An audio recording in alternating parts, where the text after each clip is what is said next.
समस्त इतिहास घटनावली को पुनर्जीवित करने जो अक्लांत परिश्रम कलिंग इतिहास पृष्ठ 1000 पृष्ठ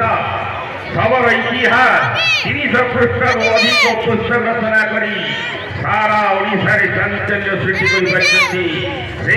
महंती उपबंध प्रहरी पूर्णचंद्र महापात्र गोटे जोरदार करदारी स्वागत करवा।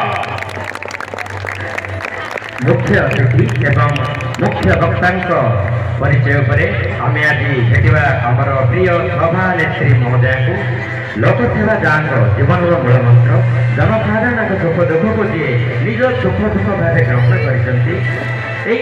माटीर संलग्न सरल और संस्कृति प्रेमी नेतृत्व नहीं आज ग्रामीण उन्नति पक्ष को सुदृढ़ करने सहित शिक्षा और सचेतनता को आमर सामाजिक आंदोलन आकार देवा और लोक संस्कृति को आगामी पीढ़ी सुरक्षित भाव में पहुंचेगा जहाँ अवदान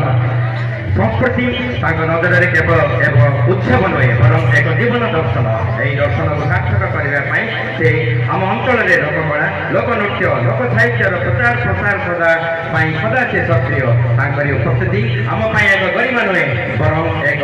आश्वासना ए माटीर संस्कृति सदा आम सहित रही प्रचंड प्रतिभा धारिणी हेले आमर अध्यक्षा पंचायत समिति गुमा श्रीमती सुनामी मंडल महोदया को आज कार्यक्रम को भव्य स्वागत जनाऊँ।